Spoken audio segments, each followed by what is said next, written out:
할렐루야. 주님의 은혜와 평강이 우리 성도들과 함께 하시기를 주의 이름으로 축원합니다. 2월의 마지막 날입니다. 겨울을 지내고 이 봄을 맞는 그 과도기에 2월이 짧은 것은 인생의 어려움을 얼른 끝내고 따뜻한 봄과 함께 꽃피는 인생 맞으라고 하나님이 2월을 짧게 하셨다. 그런 깨달음이 있다고 그랬죠. 오늘 보니까 한낮의 기온이 아주 완연한 봄 기운이 막 느껴졌어요. 저희가 교육자 수련을 어제 갔다가 대구에 갔다가 오늘 이제 오후에 여기 왔는데 대구의 날씨가 16도, 오늘 낮 기온이 16도였어요. 여기서 패딩하고 막 이런 두꺼운 옷을 입고 갔는데 심지어 우리 목사님들 다 롱패딩 입고 막 그러고 갔는데 낮 기온이 16도니까 이거는 뭐 문제가 컸어요. 보면서 이게 뭐 여러 가지 이유가 있고 상황들이 있어서도 봄은 오는구나. 완연한 따뜻한 날씨를 보면서 이제 우리에게 봄이 오는구나. 여러분, 우리 심령에도 주님이 주시는 은혜의 봄이 올 줄로 믿습니다.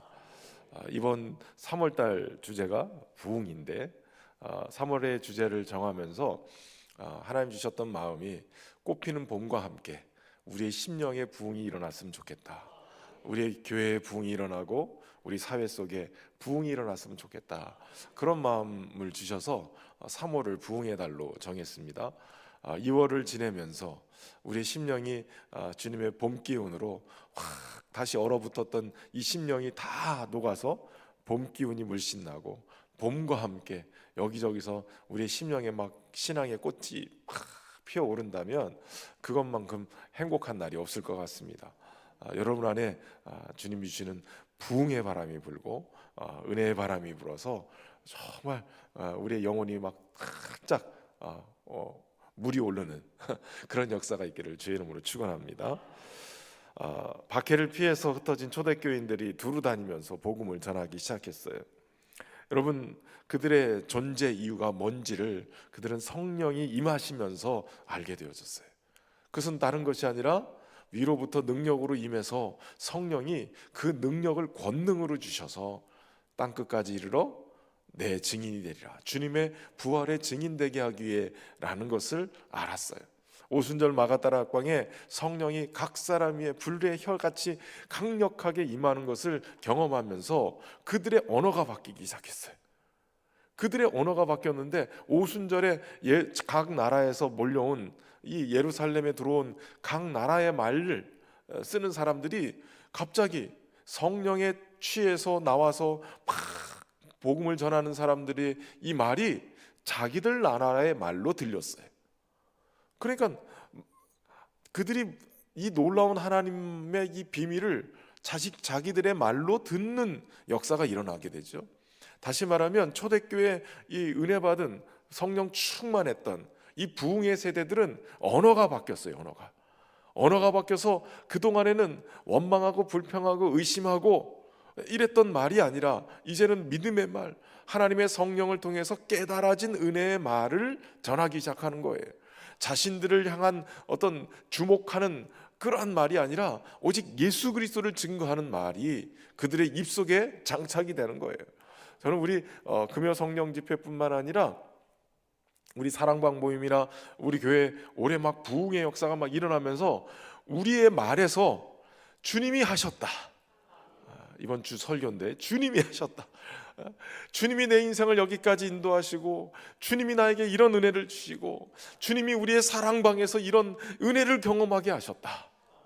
이런 간증들이 막 우리 주님이 주인이시다, 이런 고백들이 막 나타나기를 소망합니다. 어제였죠. 어제 우리 수영로교회 이규현 목사님 내외가 거제에 이제 오셔가지고 한 주간 좀 쉬시면서, 사실은 작년 연말부터 계속 뭐 교회 일정들이나 이런 것 때문에 제가 옆에서 이렇게 지켜봐도 쉴 새가 없이 막 달려오신 거예요. 그런데 저희한테 문자가 와서 좀 식사를 같이 하면 좋겠다, 교제하면 좋겠다. 그래서 어제 점심을 같이 이제 거제에서 식사를 했어요. 식사를 하면서 목사님 내외가 특별히 저희 내외를 불러주셨으니까, 남들은 막 가서 만나자고 해도 안 만나주시는데 도리어 만나주시니까 얼마나 감사한지. 그런데 저는 개인적으로는 이경 목사님 저에게는 굉장히 중요한 멘토시거든요. 우리 신현교회 부임하면서 저에게 있어서 굉장히 중요한 영향력을 끼쳐주시는 멘토인데, 그분 만나는 것만으로도 뭐 어떤 유명한 투자 전문가하고 만나려면 점심 한번 먹으려면 수십억을 갖다 주고 만나야 된다는데 저는 15만 원밖에 안 들었어요, 회값. 그래서 식사 대접을 하면서 그렇게 교제를 하는데, 수영로교회가 지금 얼마나 뜨거운지 지금 코로나 이후에, 팬데믹 이후에 각 교회들마다 지금 이 시점에 영적인 갈급함이 엄청나게 많다는 거예요. 각 교회마다 코로나 때문에 한번 확 꺾어져 가지고 교회들이 길을 쓰고 막 일으키려고 노력을 하는데 이게 일어나지가 않는 거예요. 다시 말하면 성령의 불이 확 꺼졌다가, 부흥의 불이 확 꺼졌다가 다시 일으키려니까 이게 마치 장작에 비가 내린 다음에 젖은 장작에다 불을 피워봐야 연기밖에 안 나고 불이 안 붙는 거잖아요. 아무리 목사님들 교회들이 막 노력해도 불이 안 붙는다는 거예요. 그래서 어떻게 했느냐, 다 그냥 수영록교회로 가는 거예요. 수영록. 그래서 금요일 날 저녁 금요 철야할 때 요즘은 교회들이 탐방 오는 교회들이 기본 8교회에서 몇십 개 교회가 매 금요일마다 와서 같이 기도한다는 거예요. 아예 수련회로 오는 교회도 있다는 거예요. 금요 철야부터 시작해서 주일날까지 그냥 전교인 수련회를 300명 400명이 같이 와서 수영록교에서 은혜를 받는다는 거예요. 제가 그럼 그 얘기를 들으면서 막 이 부러움은 지는 건데, 그래도 막 욕심이 나기 시작하는 거예요. 여러분, 다른 데는 불이 꺼졌을지 몰라도 수영록교회는 불이 붙어 있더라는 거예요. 그러니까 거기 가서 좀 불 좀 붙여보려고 가는 교회들이 막 생기기 시작했는데, 한 가지 부러운 거가, 다 부럽지만 한 가지 부러운 거가, 수영록교회 지금 요즘 청년들이 너무 몰려가지고 난리래요. 청년들이 몰리기 시작하는데 감당하지 못할 정도로 지금 청년들이 어마어마하게 몰려가지고, 지금 부산에 청년들이 없는데도 불구하고 청년들이 은혜를 사모하면서 모이기 시작하는데 청년부가 엄청나게 부흥했대. 감당이 안 될 정도로 그렇게 막 부흥하고 있다는 거예요. 제가 매번 얘기지만 하나님이 은혜 주시는 데는 사람들이 모이기 시작하는 거예요. 사람들이 모이고 은혜를 사모하는 사람, 목마른 사람들이 그 은혜의 자리로 모이기 시작하는 거거든요. 저는 올해 우리 교회가 거제 지역의 수영로 교회처럼 정말 하나님이 막 은혜 베풀어 주시고 막, 그래서 우리 교회 교인이 아니어도 거제 지역에 막 정말 열심히 기도하고 싶고 은혜를 경험하고 싶고 성령 충만과 정말 성령의 불을 경험하고 싶은 분들이 막 우리 신현교회에 몰려와서 함께 기도하면서 거제 지역의 교회들을 막 뜨겁게 살리는 그런 역사가 일어났으면 좋겠어요. 여러분들이 기도로 그 자리를 좀 달구세요. 그 자리를 그냥 그 자리에 달궜다가 막 좀 뜨끈뜨끈해지면 좀 옆으로 옮겨서 계속 달구세요. 예전에 제가 청년 시절에 경배와 찬양을 처음 경험하면서, 청년 시절에 경배와 찬양이 86년도, 7년도 막 요때 경배와 찬양, 전하세 예수 뭐 이런 두란노 온누리교회 두란노 경배와 찬양이 막 생기면서 그 테이프가 나오고 그러면서 전국적으로 우리 찬양팀들이 막 이렇게 서서 집회 인도하듯이 그런 집회들이 막 일어났어요. 목요 찬양, 금요 찬양 막 다 일어났는데, 그때는 찬양 인도자가 어떻게 해야 되는지를 모르는 거예요. 도대체 어떻게 찬양 인도를 해야 될지, 무슨 뭐 놀러 가서 싱얼롱 하듯이 뭐 그렇게 인도를 해야 되는 건지, 도대체 이게 뭔지. 그래가지고선 안 되겠다, 원조로 가자. 그래서 온누리교회를 목요일 날 올라가서 녹음을 해가지고 왔어요. 제가 녹음을 해가지고 그 하세반 선교사님 하는 멘트, 곡 선정하는 것까지 다 받아 적었어요. 할렐루야 하는 것까지 제가 연습을 했어요. 하스테반 선교사님이 어떻게 할렐루야를 하나, 할렐루야 뭐 이렇게 하는 것까지 제가 그 억양까지 다 연습을 하고 막 했어요. 그러면서 이게 거기에 그 막 메모하면서 멘트하는 거 이런 거 다 적어가면서 준비하다 보니까 이게 그냥 노래만 하는 모임이 아니라 뭔가 있는 모임이었어요. 뜨거운 은혜들이 막 주어지는 게 막 보였고, 그것이 예배의 회복이라는 것이 나중에는 하나님이 주시는 지혜로 깨닫게 되어지고 막 열심히 공부하면서 그런 일들을 하게 됐죠. 그런데 여러분, 그렇게 하다 보니까 이 찬양 속에 하나님이 임재하시는 것들을 막 경험하기 시작해요.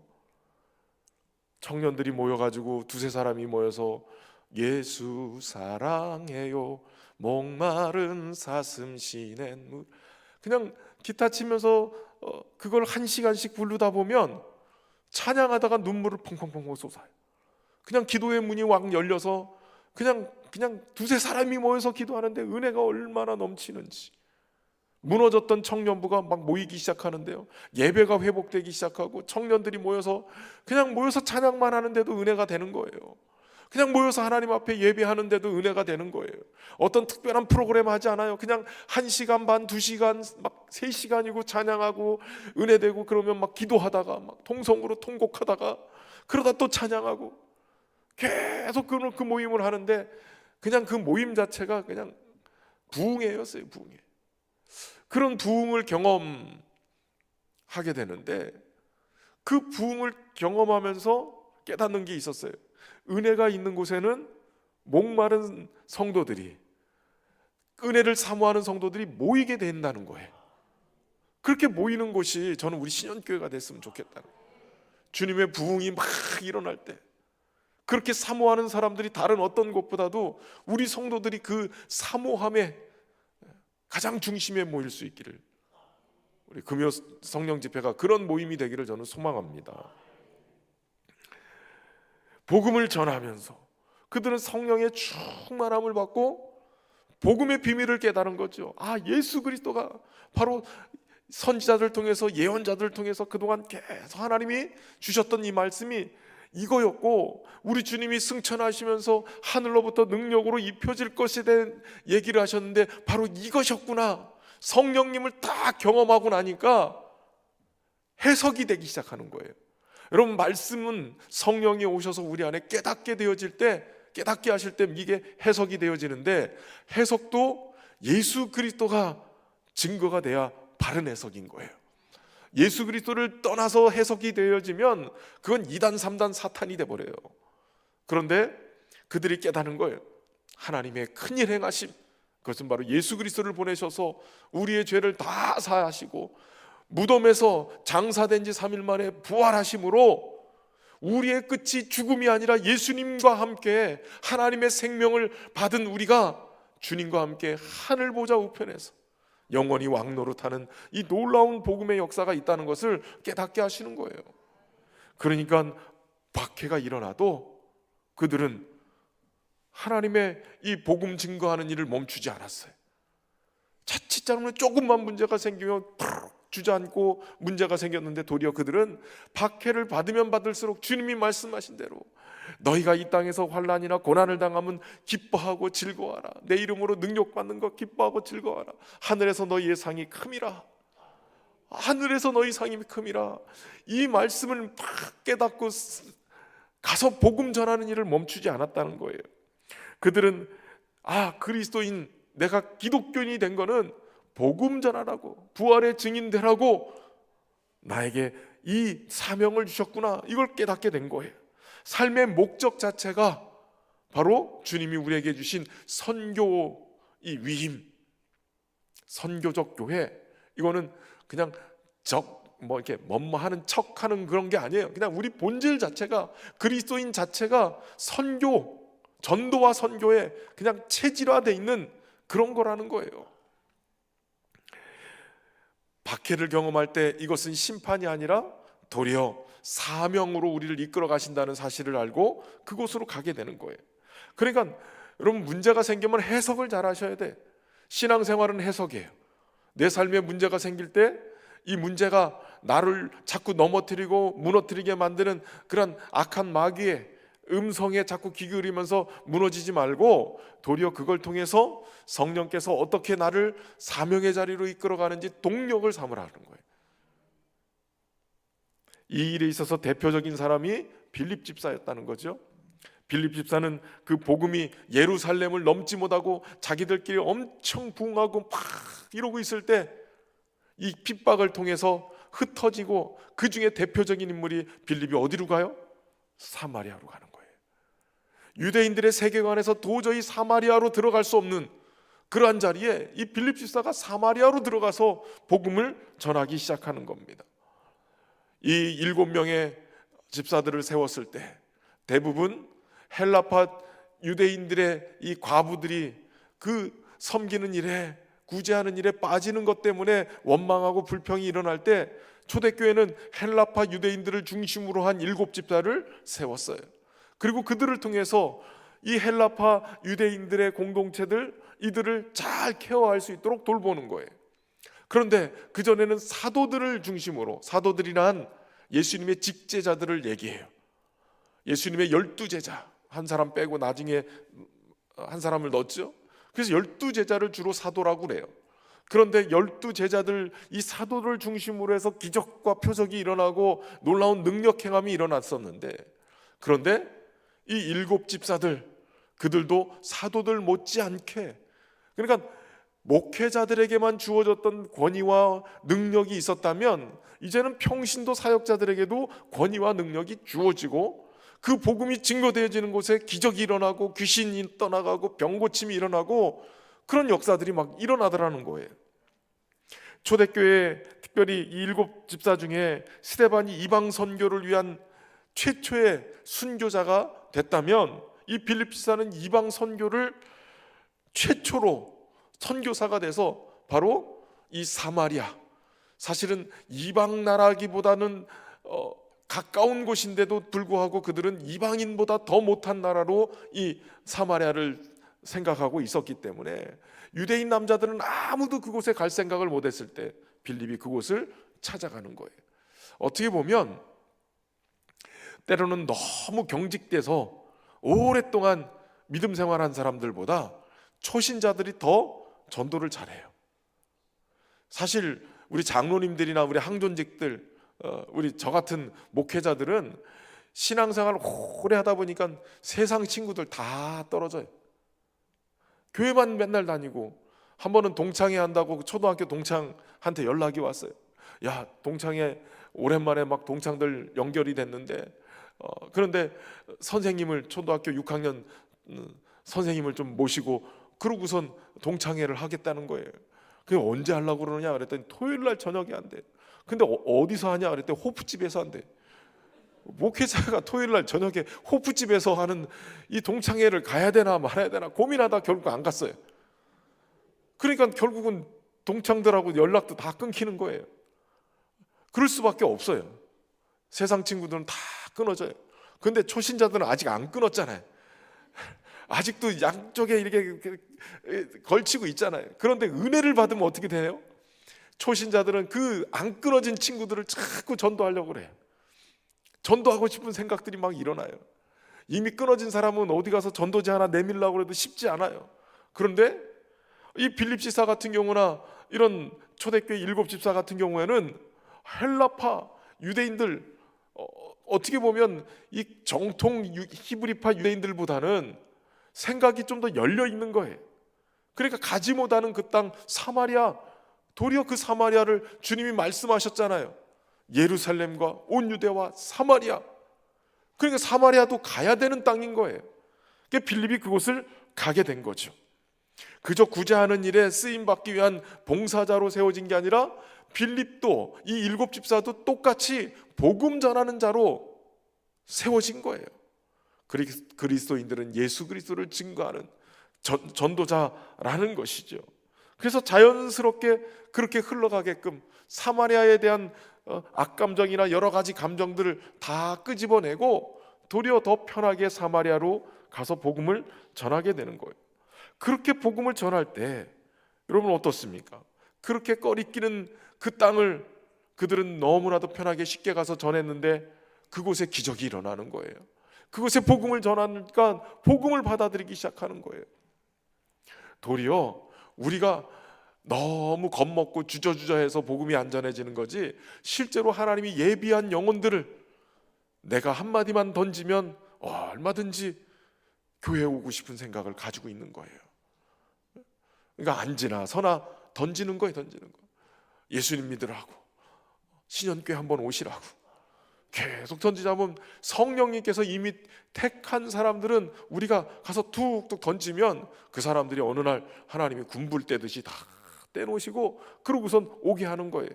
저희가 그랬어요. 저희가 아버님 편찬을 써서 수십 년 동안, 10여 년 동안 맨날 중환자실 다니고 이러니까 할머니도 절에 다니면서 막 불공들이고 이거 어떻게 무슨 저주같이 병 들어있는 거 이걸 어떻게 떼보려고 그러다가, 또 무당들한테 부닥거리도 해보다가 남묘호랭개교도 해보고, 저는 또 시형엄마도 있었어요. 시형엄마 그거 아세요? 이 동네 사람들은 잘 모르시죠?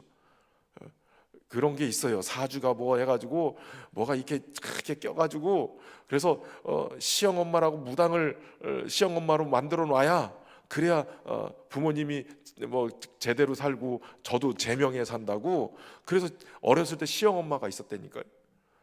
그래가지고선 그런 것까지 하던 집안이었단 말이에요. 그런데 이것도 해보고 저것도 해보고 다 하다가 안 되니까 마지막에 할 데가 없는 거예요. 갈 데가. 그런데 놀라운 거는요, 저희 집 2층이 개척교회였어요. 개척교회 목사님 사모님 날마다 와가지고 용진이 엄마 교회 가야 돼, 예수 믿어야 돼, 맨날 이러는 거예요. 맨날 이러는데 저희 어머니도 또 저희 외할머니가 교회를 다니다 나중에는 천주교회로 갔는데, 천주교회를 갔는데도 불구하고 너 교회 가야 된다, 교회 간다. 맨날 할머니가 오면 전도를 하는 거예요. 근데 하루는요, 그날 저녁에, 토요일 날 저녁에 외할머니가 오셔서 밤새 저희 어머니를 전도를 했어. 그런데 희한하게 주일날 아침에 어머니 아버지와 개원이었던 저희 모교의 권사님 내외가 찾아왔어요. 용진이 엄마 교회 가자. 밤새 할머니가 굶 떼가지고 익혀놨는데, 위에 개척교회 목사님 사모님도 모르게 옆에 있는 교회 권사님이 와가지고 전도를 탁 해가지고 탁 채가 버렸어요. 그래가지고선 이분들이 얼마나 억울했는지 몰라요. 2층에 목사님 사모님이. 그랬는데 어떻게 했든 간에 교회를 다니기 시작했어요.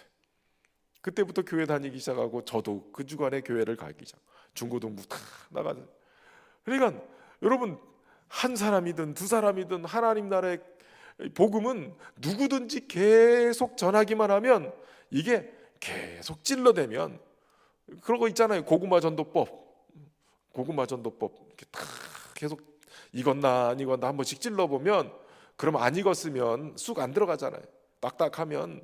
근데 이거 찔른 것 때문에 더 잘 익어요. 그거 아시잖아요. 젓가락 찔르면 찔른 것 때문에 도리어 뜨거운 공기가 안으로 들어가서 더 잘 익는 거예요. 그러니까 찔러. 복음 전하기 위해서 계속 옆집 사람이든 누구든 계속 찔러대면 어느 순간인가 꼭 그 열매가 나를 통해서 열매가 딱 걷어지지 않아도 누군가를 통해서 걷어지게 돼 있는 거예요. 그러니까 우리는 하나님 나라 일꾼으로 언제든지 복음 전하는 일을 찌르는 거예요. 옆집에서도 찌르고 앞집에서도 찌르고 계속 찔러대다 보면 어느 날은 다 이거. 그래서 아무개야 교회 가자 그러면 쑥 나오게 돼 있는 거예요. 그게 하나님이 합력하여 선을 이루게 하시는 역사가 일어나는 거예요. 그러니까 성령 충만했던 이 빌립이 사마리아에 가서 복음을 전하니까 놀라운 역사가 일어나잖아요. 그냥 준비된 것 마냥 그들이 복음을 받아들이기 시작해요. 기적도 일어났어요. 눈앞에서 기적이 일어나고 병든 자가 고침을 받고 귀신이 나가고, 그러면서 주의 복음이 막 증거되어지니까 사마리아가 복음을 받았다는 얘기가 소문이 났다. 그래서 베드로와 요한이 파견이 돼서 그곳에서 세례를 받았던 그들이 성령 세례를 받지 못했던 걸 알고 기도하면서 성령 세례를 받게 되어지죠. 어떻게 보면 이게 어떤 그 교회의 질서를 세우기 위한 하나님의 방법이기도 해요. 능력도 행했던 빌립 집사가 안수해서 성령 세례까지 줬다 그러면 이 교주가 됐을지도 몰라요. 그런데 빌립 집사를 통해서는 성령 세례가 나타나지 않았어요. 능력은 행했으나, 그러나 사도들이 왔을 때 안수하니까 성령 세례의 역사가 일어나기 시작했어요.